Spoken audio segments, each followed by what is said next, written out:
प्रदेश सरकार ने गन्ना के मूल्य में वृद्धि की थी और किन परिस्थितियों में उत्तर प्रदेश अपनी 119 चीनी मिलों का संचालन कर रहा है, वह भी तब कोरोना कालखंड में हम सब जानते हैं जब देश के अधिकतर राज्यों में आधी से अधिक चीनी मिलें बंद हो चुकी थी। तब प्रदेश सभी 119 चीनी मिलों का संचालन कर रहा था।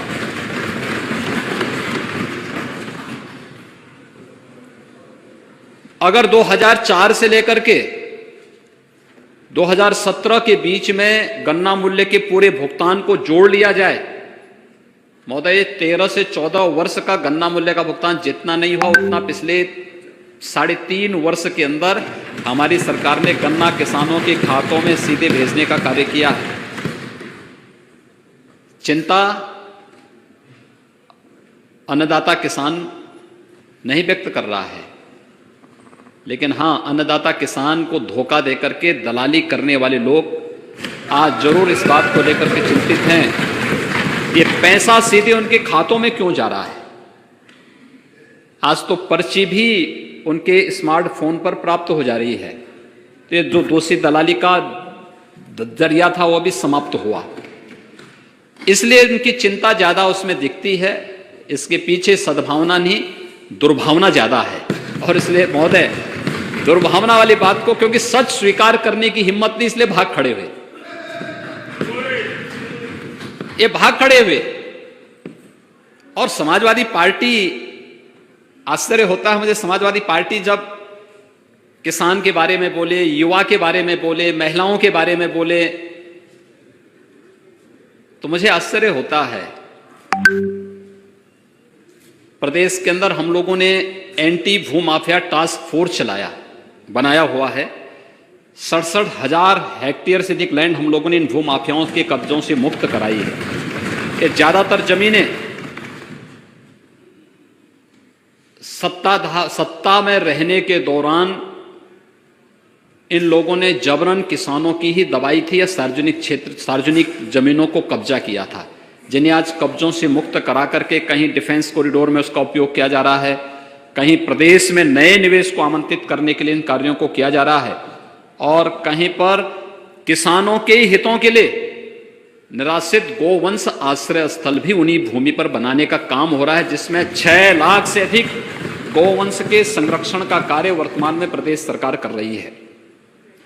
अन्नदाता किसान के लिए एमएसपी की जो बात की जा रही है, एमएसपी वास्तव में प्रधानमंत्री मोदी जी ने दिया है देश के किसानों को,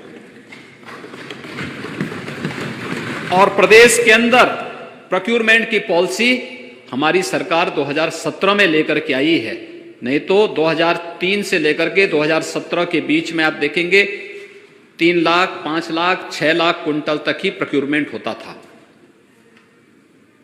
इस वर्ष धान के क्रय की आप बात कर रहे हैं, कोरोना के बावजूद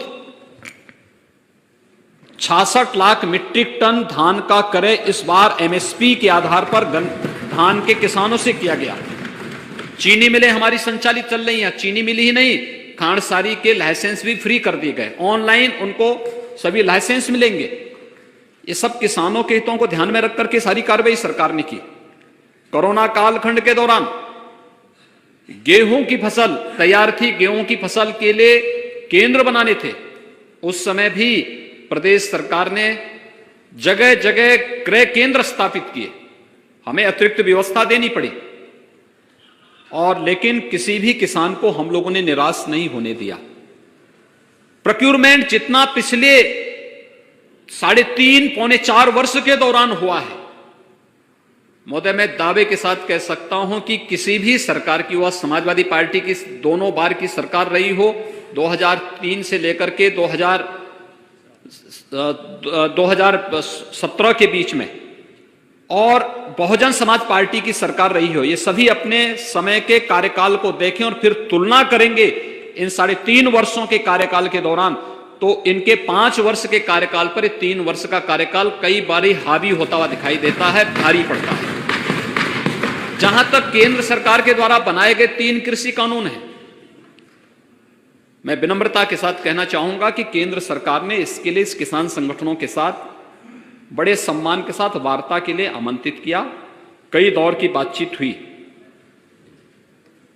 और हर एक स्तर पर केंद्र सरकार इस समस्या को संवाद के माध्यम से समाधान करने के लिए पूरी ईमानदारी और पूरी प्रतिबद्धता दिखाई। हर स्तर पर संवाद बनाए रखा गया। लेकिन महोदय, जब देश अपना राष्ट्रीय पर्व मना रहा था, गणतंत्र दिवस के दिन जो कुछ हुआ है लाल किले पे, तिरंगे का अपमान हुआ, भारत के आन बान सम्मान का अपमान हुआ, और यही नहीं, जब हम संवैधानिक प्रतीकों का अपमान करते हैं तो भारत के संविधान का भी अपमान करते हैं, और भारत के संविधान का अपमान का मतलब बाबा साहब भीमराव अंबेडकर का भी अपमान करते हैं।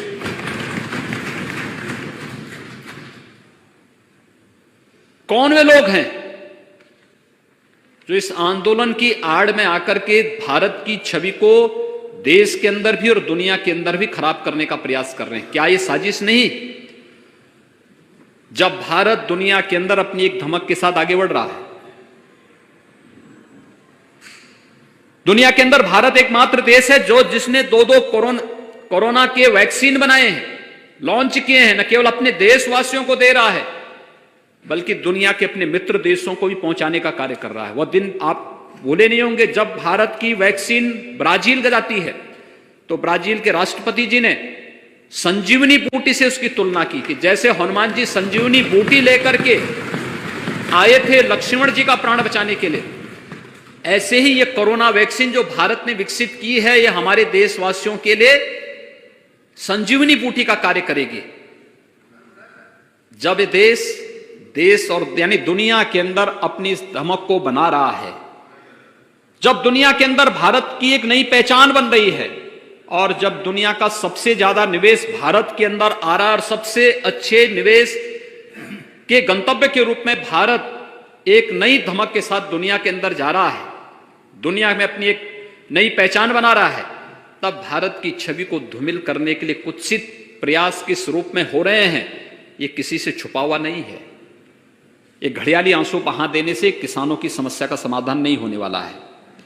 किसान के लिए प्रधानमंत्री फसल बीमा योजना हो, प्रधानमंत्री कृषि सिंचाई की योजना हो, सॉयल हेल्थ कार्ड की योजना हो, या फिर एमएसपी लागत का 1.5 गुना दाम, स्वामीनाथन कमेटी की रिपोर्ट के अनुसार अगर ये 2018 में 24 जींस का किसी ने घोषित किया तो प्रधानमंत्री मोदी जी ने किया है। मैं उनका अभिनंदन करता हूं और पूरे सदन को, पूरे देश को प्रधानमंत्री मोदी जी का अभिनंदन करना चाहिए। और यही नहीं, देश के 12 करोड़ किसानों को प्रधानमंत्री किसान सम्मान निधि का लाभ भी देने का काम, 6,000 रुपए सालाना देने का काम किसी ने किया है तो प्रधानमंत्री मोदी जी ने किया है। किसानों के हित के लिए इतने बड़े बड़े काम हो रहे हैं। ये 3 कृषि कानून भी उसी श्रृंखला का हिस्सा है। मैं केवल एक उदाहरण आपके सामने देना चाहता हूं। उसमें से एक कानून है मंडी से संबंधित, एपीएमसी एक्ट। ये मंडी की बाध्यता को समाप्त करता है। मैं किसान हूं, अगर मेरी मर्जी आएगी मैं मंडी समिति में जाऊंगा, और मेरी मर्जी आती है कि मैं मंडी में नहीं जाना चाहता तो कहीं भी मैं अपनी उपज को बेच सकता, अपने खेत में, अपने खलिहान में, या फिर मुझे लगता है कि यूपी में अच्छा दाम नहीं मिल रहा है, मुझे यूपी के बाहर अच्छा दाम मिलेगा, मैं लेके जाऊंगा, मेरी उपज पर कोई टैक्स नहीं लगेगा। ये गारंटी देश के किसानों को ये कानून देता है। लेकिन जो बीच के दलाल हैं उनको बुरा लग रहा है। ये लाभ किसान को क्यों मिलेगा? ये लाभ किसान को क्यों देने का प्रयास हो रहा है? एक छोटा सा उदाहरण मैं देता हूं। अभी 1.5 महीने पहले मेरे पास उद्यान विभाग ने एक कार्यक्रम के लिए मुझसे अनुरोध किया कि एक स्ट्रॉबेरी फेस्टिवल है झांसी में, इसका उद्घाटन करना है। महोदय, स्ट्रॉबेरी फेस्टिवल का उद्घाटन, मैं वहां पर प्रदेश के अंदर चल रहे इस आंदोलन के कारण मैं वहां फिजिकली उपस्थित नहीं हो पाया, तो मैंने उनसे आग्रह किया कि मैं वर्चुअली इसका उद्घाटन कर लूंगा। उन्होंने कहा हाँ, हम चाहते हैं केवल आप उद्घाटन कर लें। तो मैंने वर्चुअली उद्घाटन किया। बुंदेलखंड में स्ट्रॉबेरी का उत्पादन, एक नया प्रयोग, एक नया अनुभव। आदरणीय प्रधानमंत्री जी ने अपने मन की बात में उसकी चर्चा भी की। मैंने उस परिवार को बुलाया झांसी में एक चावला सिख परिवार की एक युवती ने पहले घर की छत के ऊपर स्ट्रॉबेरी का उत्पादन शुरू किया और बाद में 1.5 एकड़ खेती में उन्होंने स्ट्रॉबेरी की खेती प्रारंभ की। एक सामान्य किसान जब अपने 1.5 एकड़ खेती में धान या गेहूं की फसल पैदा करता है तो साल में उसको मुश्किल से दोनों फसलों को मिलाकर के हम देखेंगे तो कुल उसका लाभ मुश्किल से 30 से 40 हजार रुपए का ही लाभ वो कमा सकता है, इससे ज्यादा नहीं कमा सकता। और 1.5 एकड़ की खेती में इस परिवार ने 4 महीने के अंदर कितना मुनाफा कमाया? 36 लाख का। 36 लाख का।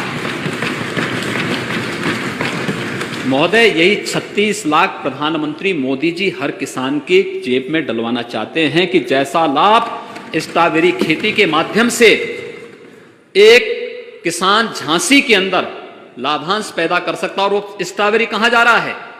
कुछ यूपी के मार्केट में, कुछ दिल्ली के मार्केट में, कोई टैक्स नहीं। ये इस कानून ने उस किसान को एक सुरक्षा दी, एक संरक्षण दिया है। और यही बुरा लग रहा है हमारे विपक्ष के मित्रों को जो वॉकआउट करके भाग करके चले गए हैं, जिनको इससे कोई मतलब नहीं, क्योंकि कानून क्या है उनको भी स्वयं मालूम नहीं कानून क्या है, लेकिन बोलना है, विरोध में बोलना है, इसलिए विरोध में बोलेंगे। गन्ना किसानों को 1,23,000 करोड़ रुपए का गन्ना मूल्य का भुगतान हुआ, इसकी चर्चा नहीं करेंगे। खांडसारी को लाइसेंस फ्री कर दिया गया, इसकी चर्चा नहीं करेंगे। गन्ना किसानों की पर्ची में और घटतोली में पूरी तरह पाबंदी लग गई। पूरी प्रतिबद्धता के साथ आज किसान चीनी भी उत्पादन कर सकता है, इथेनॉल भी उत्पादन होगा, खांडसारी भी उत्पादन होगा।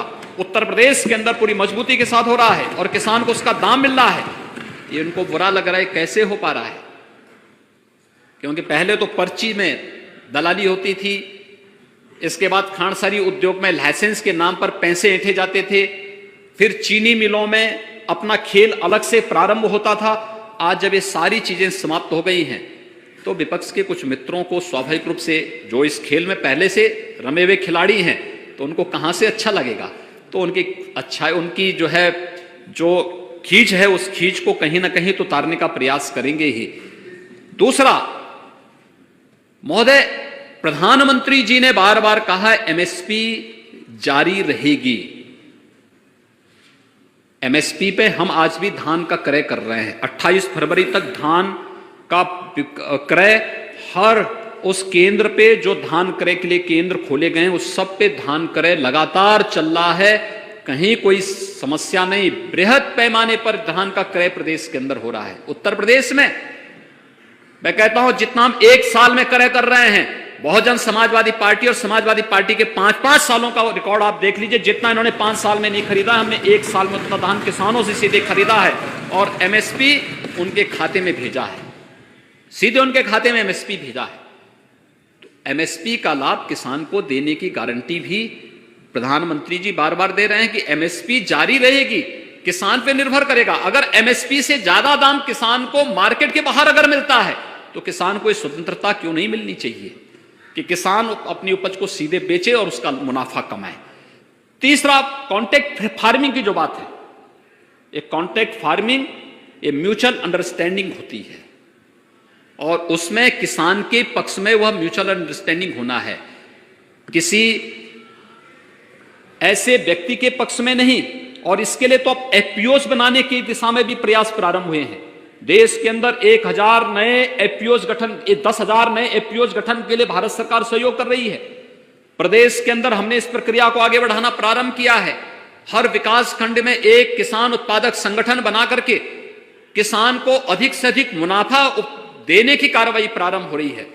एफपीओज का मतलब या कॉन्ट्रैक्ट फार्मिंग का मतलब यह है कि सभी लोग एक साथ, अब आप देखेंगे पश्चिम में बड़ी जोत के किसान हैं, लेकिन अगर आप पूरब में जाएंगे तो पूरब में छोटी जोत के किसान हैं। सभी लोग छोटी छोटी खेती का काम करते हैं। अगर इसी में कुछ किसान खेती के साथ जुड़े हैं, कुछ फूड प्रोसेसिंग के साथ जुड़ जाएं, कुछ लोग किसी अन्य उसके साथ इथेनॉल के साथ जुड़ जाएं, कुछ लोग बायोफ्यूल के साथ जुड़ जाएं, और उसी एक खेती को व्यवस्थित रूप से संचालित करके आगे बढ़ा दिया जाए, मैकेनाइज खेती उसमें प्रारंभ कर दी जाए। मुनाफा तो हर एक किसान की जितना रुपया होगा उसके अनुसार, जहां वह 10,000 रुपए कमा रहा है अपने खेत के छोटे से टुकड़े में साल में, अगर उसी में उसको 1 लाख रुपए या 5 लाख रुपए सालाना मिल जाए तो किसान के चेहरे पर खुशहाली लाने का प्रयास है और किसान की आमदनी को कई गुना बढ़ाने की प्रक्रिया के हिस्से हैं, जिससे उसके चेहरे पर खुशहाली आए। और अन्नदाता किसानों के हित के लिए बनाए गए कानून को देश के सभी प्रगतिशील किसानों ने उसका सम्मान किया है, स्वागत किया है। लेकिन उसकी आड़ में देश में अराजकता पैदा करने का प्रयास कुत्सित निहित तत्वों के द्वारा करने का जो प्रयास हो रहा है, ये मुझे लगता है कि स्वीकार्य नहीं होना चाहिए और कोई भी स्वाभिमानी समाज इसको स्वीकार नहीं कर सकता है। हमें तथ्यों पर बात करनी चाहिए, तर्कपूर्ण तरीके से अपनी बात को रखनी चाहिए, गुमराह करके नहीं, अराजकता पैदा करके नहीं, तोड़फोड़ करके नहीं, भारत के संवैधानिक प्रतीकों का अपमान करके नहीं और कॉमन मैन के आवागमन को, सामान्य जन के आवागमन को बाधित करके सब कार्य नहीं हो सकते हैं। हमें समस्या का समाधान, अगर कहीं कोई कंफ्यूजन है, समाधान संवाद से होगा। लोकतंत्र संवाद की सबसे बड़ी ताकत है। ये लोकतंत्र की ताकत है संवाद। इसमें सहमति असहमति होगी, लेकिन सहमति और सहमति असहमति के बीच में समन्वय स्थापित करना, यही तो लोकतंत्र का काम है। और बार बार इस चीज के लिए केंद्र सरकार कह रही है। आदरणीय प्रधानमंत्री जी ने इस बात को भी कहा कि भाई तो विकल्प है, इस विकल्प पे आप विचार करिए। हर प्रकार के आश्वासन दिए गए हैं और उस आश्वासन के साथ मैं तो फिर भी अपील करूंगा सभी उन संगठनों से, यानी जो लोग अराजकता फैलाने पे उतारू हैं, वो पक्ष अलग है, वो तो हर परिस्थिति में करेगा, वो तब भी करते थे। तब अयोध्या के लिए भी कहते थे परिंदा पर नहीं मार सकता, तो अयोध्या में भव्य राम का मंदिर बन ही रहा है। अब इनके परिंदा पर में मारने से तो उसमें कौन कर सकता है? ये काम तो हो ही रहा है अयोध्या में। कौन सच था, ये सबके सामने है। हम लोग जो बात उस समय कहते थे, 1990 में कहते थे, 1992 में कहते थे, आज भी हम अपनी बात पर अड़िग हैं। हम उससे तनिक भी दरदर नहीं हुए, कभी तनिक भी दरदर नहीं हुए हैं। और मैं फिर इस बात को कहूंगा कि किसानों के हित के लिए हमारी पूरी प्रतिबद्धता है। अगर ये लोग प्रतिबद्ध होते तो बाण सागर परियोजना को समयबद्ध ढंग से काम पूरा क्यों नहीं कर पाए थे? जनता पार्टी की सरकार में स्वर्गीय मोरारजी देसाई जी ने उस योजना का शिलान्यास किया था। पूरा तो हमने किया 2018 में। ये लोग कभी पूरा क्यों नहीं किए? किसान के लिए उसको तकनीक चाहिए, उसको मार्केट चाहिए, उसको खेत के लिए पानी चाहिए।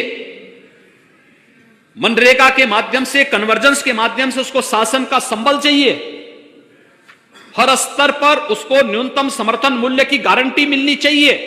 हमारे क्रय केंद्र इसकी गारंटी उसे उपलब्ध करा रहे हैं।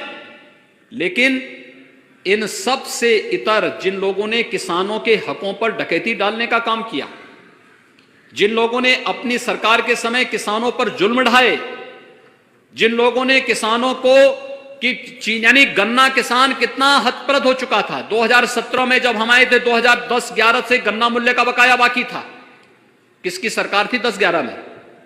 12 से 17 के बीच में किसकी सरकार थी? और उसके बाद हमारी सरकार आई, गन्ना मूल्य का भुगतान करना प्रारंभ किया है। और हम भी जानते हैं अंतर्राष्ट्रीय मार्केट की स्थिति बहुत अच्छी नहीं है। कोरोना के दौरान चीनी मिलें, जब महाराष्ट्र की आधी से अधिक चीनी मिलें बंद हो गई, कर्नाटक की चीनी मिलें बंद हो गई, तब भी उत्तर प्रदेश के अंदर गन्ना विभाग एक एक चीनी मिल के साथ खड़ा होकर के चीनी मिलों को चला रहा था और इस बात की गारंटी दे रहा था। 25 मार्च से लॉकडाउन प्रारंभ हुआ, लेकिन चीनी मिलें जून तक यहां चली है। लॉकडाउन के दौरान भी हमने उस प्रकार के उपाय किए कि चीनी मिलें भी चलें, किसान को गन्ना पहुंचाने में दिक्कत न हो। अप्रैल में, 1 अप्रैल से प्रोक्यूरमेंट की कार्रवाई हमने प्रारंभ कर दी थी गेहूं के लिए। जब लॉकडाउन था, उत्तर प्रदेश पहला राज्य था जहां पे गेहूं क्रय केंद्र स्थापित हो गए थे और किसानों को वहां तक पहुंचाने, वहां तक लाने आवश्यकता पड़ती थी तो खेत में जाकर के ही हमारे अधिकारी कर्मचारी वहीं जाकर के उनसे क्रय करते थे। कि भाई आपको परेशानी न हो।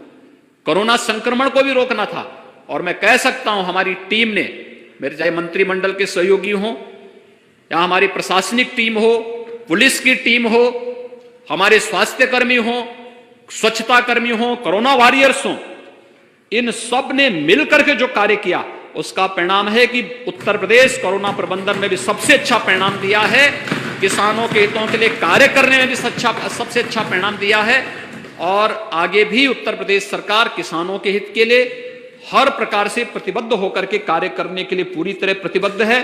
केंद्र सरकार और राज्य सरकार के समन्वय से किसानों के लिए, नौजवानों के लिए, महिलाओं के लिए, मजदूरों के लिए, व्यापारियों के लिए, समाज के प्रत्येक तबके के लिए पूरी प्रतिबद्धता के साथ कार्य करने के लिए हम लोग पूरी तरह ईमानदारी पूर्वक लगे हुए हैं। और मुझे लगता है, और आपसे भी मैं विनम्र अपील करूंगा अध्यक्ष जी, कि माननीय सदस्यों को बताएं कि अगर कोई मुद्दा उठाते हैं तो सुनने की आदत भी उसमें डालें। देखिए, उस बिगड़ेल खिलाड़ी की तरह हम लोगों को आदत बंद करनी चाहिए कि जो खेल की शुरुआत करके अधूरे में छोड़ करके भाग खड़े होते हैं। और ये समाजवादी पार्टी की आदत है कि हमेशा जब उनको लगता है कि अब उनके पास कोई मुद्दा नहीं बचा हुआ है, ये लोग तो वैसे भी इस फील्ड के बहुत वैसे खिलाड़ी हैं जिन लोगों ने प्रदेश के किसानों का कितनी क्षति की है, कितनी पुण्य क्षति की। किसी ने चीनी मिलें बेच दी, किसी ने जो है किसानों को, यानी प्रोक्योरमेंट तो सेंटर कभी चलाया ही नहीं। बाढ़ की समस्या के समाधान के लिए इनके पास कोई योजना नहीं थी। जन की भी हानि होती थी, धन की भी हानि होती थी। हम लोगों ने तो दलहन के लिए, तिलहन के लिए, मकई के लिए, आलू के लिए समर्थन मूल्य हमारी सरकार ने घोषित किया। आज हर किसान खुशहाल है, अच्छी दिशा में आगे बढ़ रहा है। परेशानी किसानों को नहीं, विपक्ष के उन मित्रों को है जिनकी दलाली का पैसा अब किसान के खाते में सीधे जा रहा है, उनको जरूर परेशानी है। सामान्य किसान को कोई परेशानी नहीं, और किसान संगठनों ने इसकी घोषणा बहुत पहले भी की है और आगे भी करेंगे।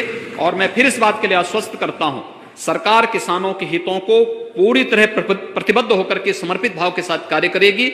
और संवाद से अगर कहीं कोई कंफ्यूजन होगा तो समस्या का समाधान करने के लिए भी हम लोग पूरी तत्परता के साथ कार्य करने को तैयार हैं।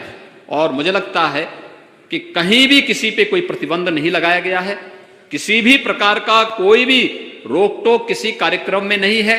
लेकिन हां, कानून को हाथ में लेकर के आगजनी, तोड़फोड़ या फिर संवैधानिक प्रतीकों का अपमान करने की छूट भी हम किसी को नहीं दे सकते हैं। प्रदेश की 24 करोड़ जनता की सुरक्षा हमारी जिम्मेदारी है, और उस 24 करोड़ जनता की सुरक्षा के साथ किसी को भी खिलवाड़ करने की छूट सरकार नहीं देगी। मुझे यही आपसे कहना, यही आपसे विनम्र प्रार्थना करनी थी। मुझे लगता है कि अच्छा होगा